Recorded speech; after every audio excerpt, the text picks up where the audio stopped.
dalam urusan medis ini, para dokter juga tetap harus tunduk kepada para fatwa para ulama. Ibu, Bu, Majelis Ulama Indonesia itu sudah punya fatwa soal keluarga berencana. Sudah lama. Nah, sudah puluhan tahun tuh sudah ada fatwanya. Kapan boleh, kapan tidak boleh, mana yang boleh, mana yang tidak boleh. Itu sudah dibahas oleh Majelis Ulama Indonesia. Nah, salah satunya Majelis Ulama Indonesia mengharamkan yang namanya vasektomi dan tubektomi. Nggak boleh. Nah, jadi kalau sudah diharamkan oleh ulama, ya kita sam'an wa ta'ah, sami'na wa ata'na. Karena ulama tempat bertanya kita. Allah nyatakan dalam Al-Quranul Karim, faqala ta'ala fas'alu ahla dzikri in kuntum la ta'lamun. Tanyakan kepada ahli zikir, yaitu tanyakan kepada para ulama, para fuqaha, kalau kamu tidak tahu hukumnya. Nah, apa yang sudah difatwakan oleh ulama, selama ini umat udah nerima, nggak ada yang ribut. Semua nerima. Diharamkan vasektomi bukan berarti diharamkan KB, bukan. KB-nya, Bu ya, itu ada fatwa. Kapan KB itu boleh, kapan itu tidak boleh, kapan disarankan, kapan tidak dianjurkan. Kalaupun keluarga berencana itu dibolehkan dalam satu kondisi, maka cara KB yang bagaimana yang dibolehkan itu dibahas oleh fatwa ulama. Nah, salah satu yang diharamkan adalah vasektomi. Bu, kira-kira jelas gak? Nah, makanya kita sesalkan dan kita prihatin. Begitu ada seorang kepala daerah, gubernur di wilayahnya, saudara, menjadikan vasektomi sebagai syarat terima bansos. Jadi disampaikan masyarakat di Jawa Barat, kalau mau terima bansos harus vasektomi. Enggak vasektomi, enggak dapat bansos. Saudara, ini jadi problem. Satu, berarti yang bersangkutan melawan fatwa MUI. Yang kedua, saudara, mayoritas penduduk Jawa Barat itu orang Islam yang ikut fatwa ulama yang mereka diharamkan untuk melakukan vasektomi. Saudara, tahu-tahu sekarang kalau mau dapat bansos harus vasektomi. Ini pemaksaan.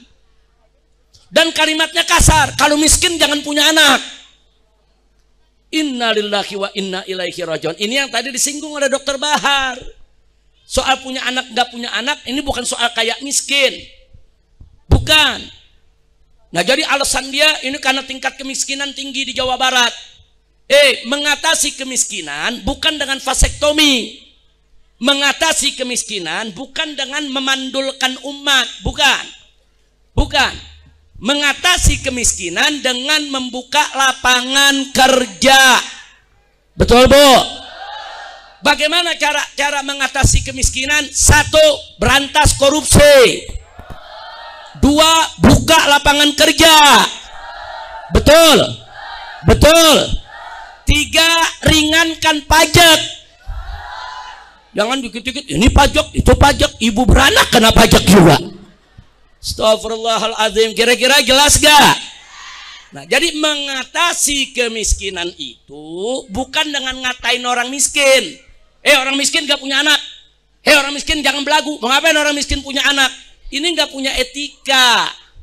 Etikanya gak begitu. Banyak orang miskin punya anak, anaknya jadi orang semua. Banyak orang miskin punya anak, anaknya berkah. Bapak ibunya miskin, ternyata anaknya yang jadi kiai, yang jadi dokter, yang jadi insinyur. Banyak, siapa bilang? Dan banyak orang kaya punya anak, anaknya nggak ada manfaat, anaknya narkobais, anaknya menjadi bajingan, anaknya keluar masuk penjara. Nah, ini soal punya anak dan mendidik anak, bukan urusan kaya miskin. Betul, Bu? Nah, maka itu di sini saya mau sampaikan kepada semua, karena ini IBTV didengar di semua, termasuk di Jawa Barat, saudara, bahwa mensyaratkan dapat bansos dengan vasektomi, saudara, itu adalah tindakan rasis, fasis, diskriminatif. Kenapa? Karena mayoritas umat di beragama Islam yang diharamkan vasektomi. Jadi kalau enggak vasektomi enggak dapat bansos, berarti orang Islam yang miskin di Jawa Barat enggak boleh dapat bansos. Enak betul. Dia bikin syarat seenaknya.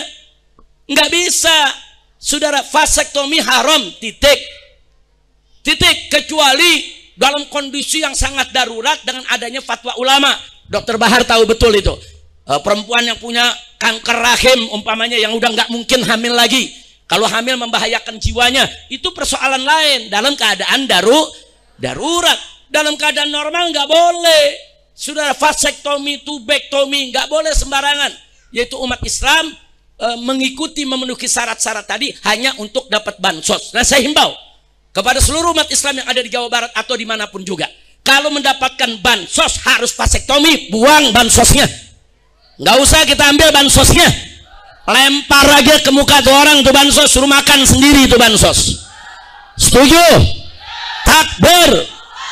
Kenapa jadi gara-gara bansos kita mengorbankan syariat kita, saudara?